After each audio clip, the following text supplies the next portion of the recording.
Hey y'all, welcome back to the Roads Less Traveled. Today I'm going to be reviewing this 4G solar trail camera from XTU.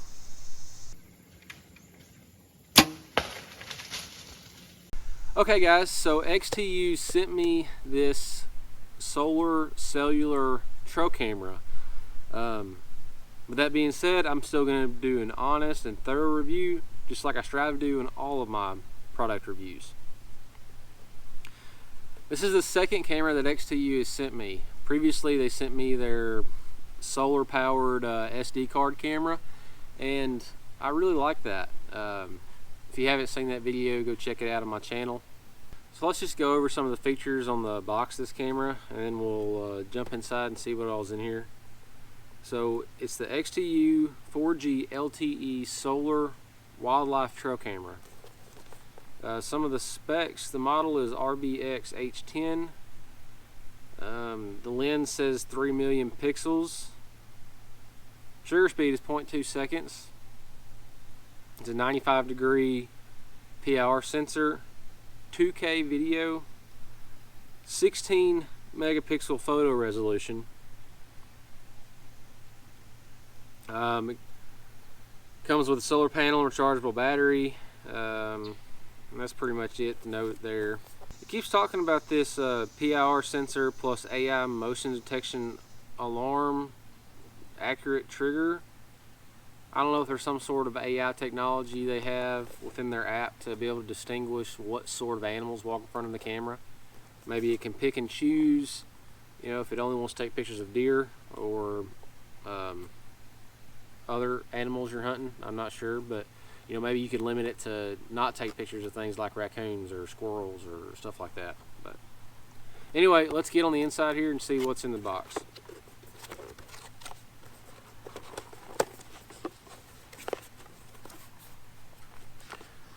So first off, we've got the user manual. It comes with a nice large solar panel.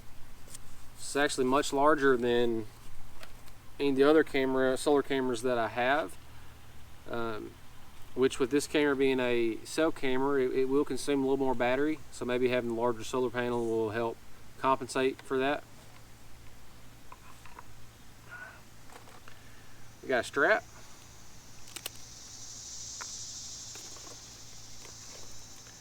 And it is actually a metal clamp style strap, so that's nice.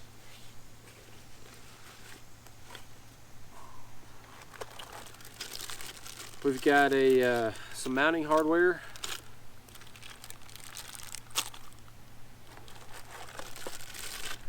More mounting hardware. I'm assuming one mounting kit for the camera, one mounting kit for the solar panel. Ideally, I'd like to figure out a way to not use those, but we'll see. We've also got a little baggie with, let's see, a charging cable. And interestingly, never received this with a trail camera, a pair of tweezers. I can't imagine why you would need these. I guess we'll find out. Lastly, we have the trail camera. It's a nice small little package. I like that. You always gravitate towards smaller cameras just because they're harder to see.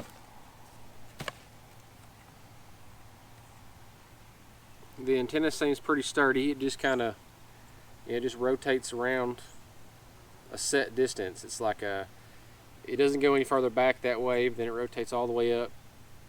Well, it's about there. So it doesn't look like it actually unscrews like a lot of solar cameras, so that may be a good thing. You know, sometimes these antennas tend to get loose or whatever, and they kind of fall down out of the way. This one doesn't seem like that's going to be an issue. Alright guys, so I had a little camera malfunction. I had to actually switch cameras, but we're back. I'm going to continue this unboxing here. So something that's interesting about this camera is it doesn't actually have door latches to open.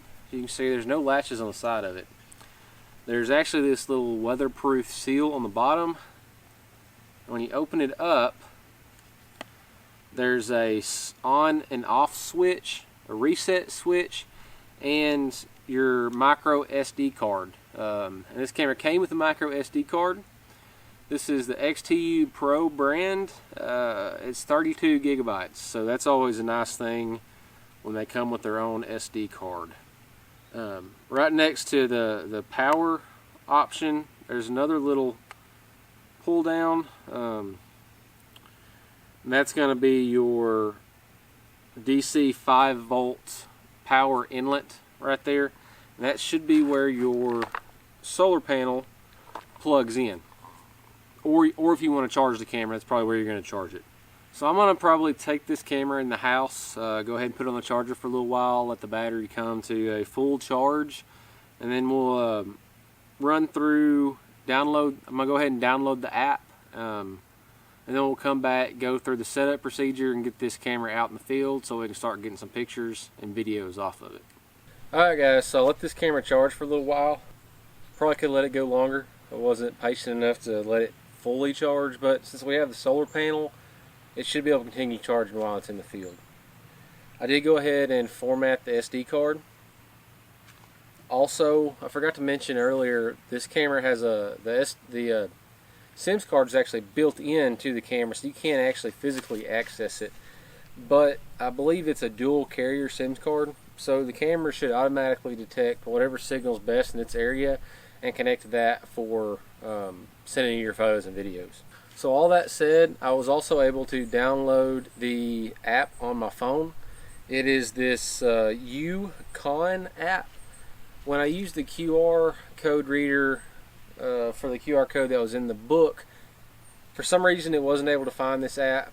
The website wasn't really working, so when I went to the app store and searched for UConn, then the app showed right up, and I downloaded it, registered, and set all that stuff up. So now that we're within the app, we're ready to go ahead and connect our device. So within the app, I'm just going to say add device. It's asking to access Bluetooth, that's okay. Access my camera, that's fine too. And we're going to look on this camera, and the QR code we need is actually right here on the back. Install the camera, install the antenna, then power on the device. The blue LED will light up. After about 1 minute, click Next. Did you hear all that? It actually reads you the instructions. So, I've got everything installed in the camera, the SD card and all that stuff. I need to power on the device. So we're just going to switch the on switch here, which I didn't show this earlier. Here's what the under that flap looks like, and I'm just going to switch it to on, and that little light should come on here. Okay, so the little light kind of flashed red, blue, then it flashed blue for a while, and then it came on and stayed blue. So now we're ready to check the blue light is constantly on from the app, and then we'll say next. Enter the camera name and address. Using default name and address can go to the next step directly. So then again, it's the app's talking to us. I'm going to allow connections. Successfully. Fully charge the camera at first use. So the camera is installed. I've already charged it a little bit. Just say okay. So now we see our camera here, which I named Backyard. It says it's online. I can click it and go in and see a preview what the camera's seeing. So that's good. It's always a good thing for helping set them up. Okay, so I've just been going through some of the settings here. I mean, the settings look okay. Right now we're on video mode.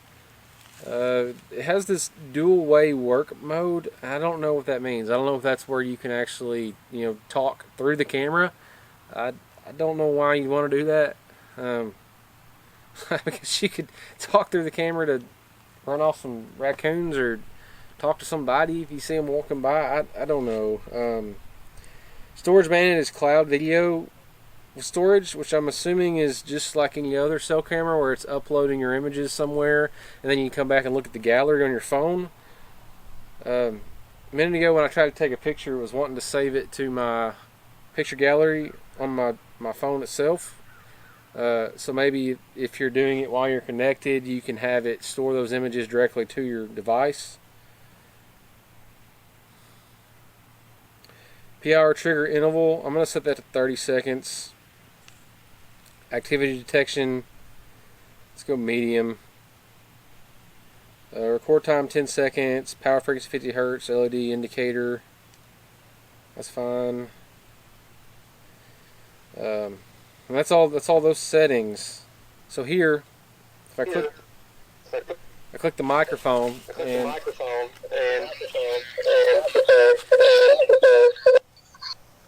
I can speak through the camera. So when it takes a picture or video, it should upload them to the cloud, and you should be able to go to this cloud video setting to view the images. I don't know how much cell signal or cell data this camera's going to use being on video mode.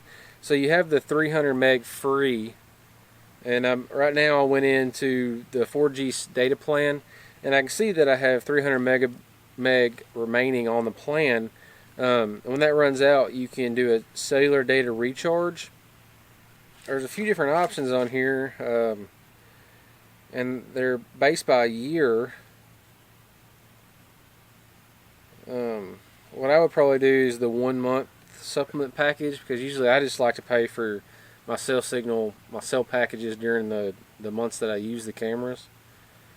We're going to leave that be now. I'm going to put it on video mode at first, since we have 300 meg of free transmission, and we'll just see how much data that uses, and then I may switch it to photo mode later, because that should consume less. Alright, so at this point we're ready to go get our camera out in the field, and I'm also going to install the solar panel. I wasn't a big fan of the mounting bracket the camera came with, or solar panel. It relies on 3 screws, so you have to screw into a tree or post or something in order to mount your solar panel. I just not a big fan of that. So what I have these little threaded trail camera bracket mounts that I made. It's got a self-tapping screw on one end and then a 1/4 on the other to mount to the trail camera screw on the bottom. This is the exact same thread pattern that is on our solar panel. So I think what I'm going to do is I'm just going to screw this into a tree, being just one screw, and then I'll fix my solar panel to this, and then we'll get it set up and see how it works. So y'all come on, we'll get this thing set out in the woods and get it to taking some pictures.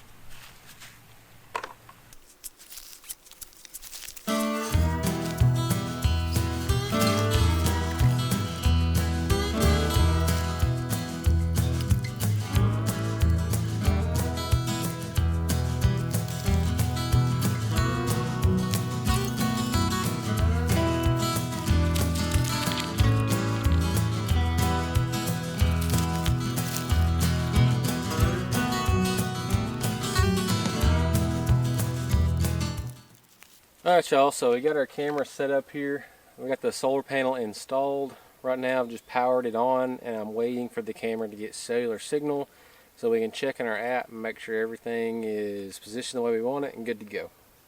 Okay, so our camera's connected. It looks like we've got only 1 bar of signal, but hopefully that'll be sufficient. I like the way that it's aimed, so now we're just gonna I guess let this thing sit and see what we can get. We'll note this spot, if you're familiar with my trail camera review videos, is one you're going to be familiar with. I've gotten a mineral site that I DIY did right there. There's a video out on that. I also put a preset hunting location right here, this nice tight little pinch point. There's also a real big white oak tree here, and I noticed as I was waiting on this camera to initialize, I was walking around, it's already dropping white oak acorns, and the deer have been feeding on them pretty heavy, so we should get quite a few pictures and videos of that.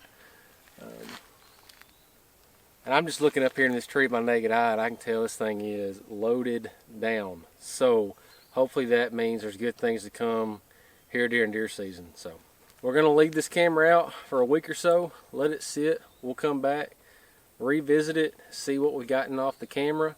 I'll put some pictures and videos up, and then at the end we'll come back with some final thoughts. So y'all stay tuned for that. Okay, y'all, so our XTU cellular solar trail camera has been out for around a week now, and I wanted to just come out here and just kind of give an update on how it's been performing.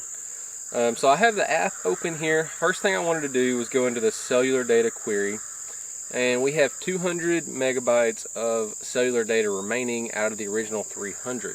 So in 1 week we've used a third of our cellular data. Now keep in mind, I have not had any bait here other than the little mineral site, and I have to say that it doesn't seem like there's been a lot of activity on this camera within the last week, which has not been the case previously with other trail cameras. So I'm wondering if we're missing some of the activity that's passing through here. If we jump into our cloud video, we can see what the camera has taken. So right now we're looking at today's. And I also want to note that I started running this camera on picture mode, but then I moved it to video mode because I wasn't happy with the performance on picture mode. And as you can tell, today the only thing this camera has captured is us coming down here to check on it, and they are pictures, not videos.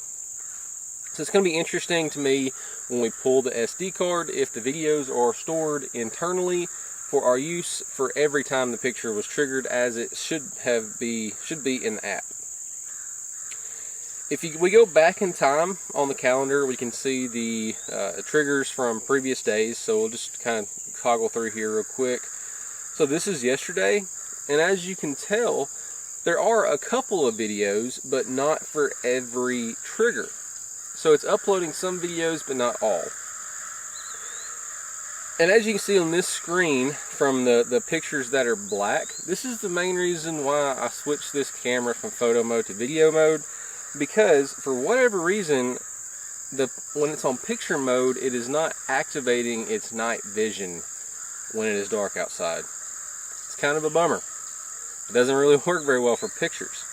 And that's kind of the case on videos. As I'll click one to play here. Did you see that? It's like it takes it a second longer, or half a second longer, to activate the IR flash than it does to start the picture or video. So on picture mode, all you're getting is that first picture it takes right off the bat before the IR flash is activated. So let's watch that again. This little coyote here. Play. Dark. Flat, really strong flash. And then levelized IR flash. And it's the same way on all the videos that it sent. So here's another example. It's just like a nothing, and then a burst, and then a normal IR flash. There's a couple deer from yesterday during the daytime. It seems to do fine during the day if it just sends the videos instead of the pictures. But that's not the end of the world to me if the videos are stored on the camera. In order to ensure that we're going to get a higher frequency of pictures in this area, I've actually brought a half a bag of corn out here. And we're just going to kind of scatter it on the ground, and hopefully we will start getting a lot more pictures and videos to see if some of these glitches are just freak things, or if it's going to be a every time issue. So anyways, let's get some corn dumped out, and then we'll get out of here for another week or however long it takes this thing to run out of data. And then we'll come back, pull the SD card, and really go over the pros and cons and what we think about it. Alright y'all, so it's, I think today's Friday. This camera ran out of cellular data on, I believe, Wednesday. So it's been out here for a day and a half or so without cell signal. So hopefully it's continued to take pictures or videos and store them to the SD card. I'm going to go ahead and pull this camera completely because honestly I think the flash is spooking deer. I just do. It hasn't worked that great, to be honest. So I'm just going to pull it. We'll take it back to the house and look at the pictures and videos off the SD card. See if it's continued working without the cell plan, because honestly I don't foresee myself paying the subscription costs to run this camera. So it is what it is. I'm going to pull it. We'll put some pictures and videos up here just a second, and then I'll come back and we'll really break down pros and cons and go over this thing in detail. So y'all stay tuned for that.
Alright y'all, well, there you have it. You've seen the pictures, you've seen the videos, you've heard me talk about some of the problems I've had with it.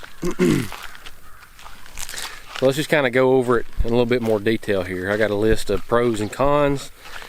Let's start with some of the cons. So one of the first big issues that I noticed is the fact that on photo mode, the IR flash is not quick enough to illuminate the picture.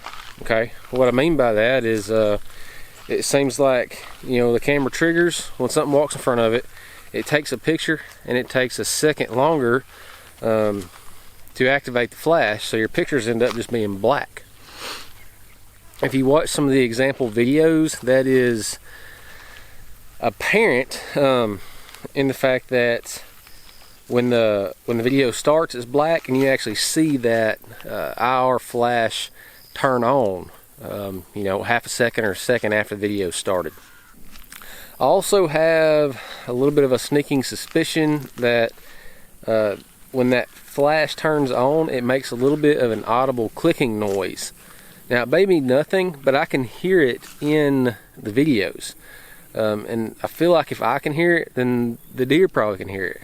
As a matter of fact, I've had a few deer that seemed to me like they reacted to it. They reacted to the camera whenever that flash turned on, and they're kind of leery of it. You know, I don't think it's a coincidence that I've been getting a couple of mature bucks in this area before I put this camera out, and then it's like after I put the camera out, they just disappeared.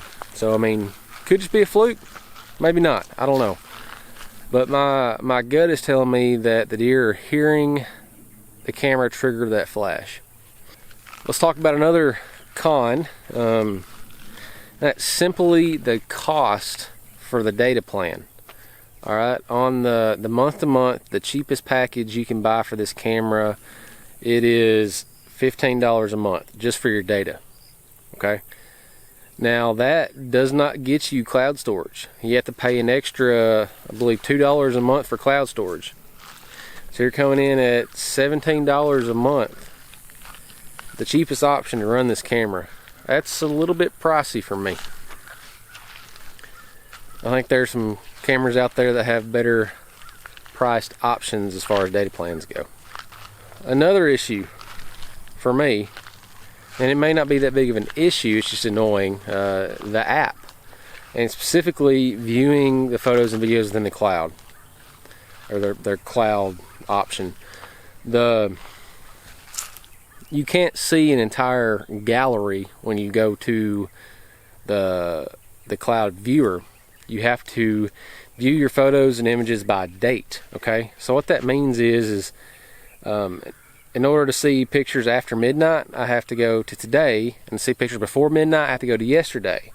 And if I want to go back and look at pictures, I say, hey, I remember I had a picture of a buck sometime last week. Well, I can't just scroll through a gallery of all my pictures. I have to physically go through each and every day, look through all the pictures in each day, and continue switching until I find that picture or video. It's kind of annoying. Another thing, you can't swipe between pictures, okay, or videos.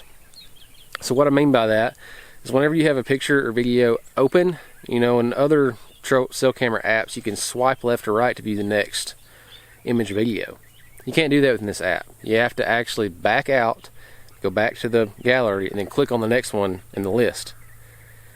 It takes a lot more time to go through multiple pictures and videos than it would if you could just swipe left and right. Here's another issue.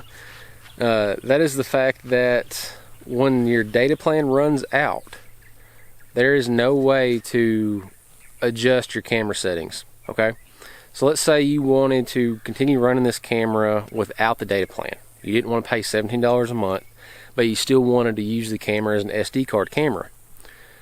There's no way to adjust your settings. Okay, the only way you can adjust your settings on this camera is through the app, which you have to have cellular data to connect to it. Okay, there's no buttons on the camera. There's only an on switch. There's very little you can do unless you pay for that subscription.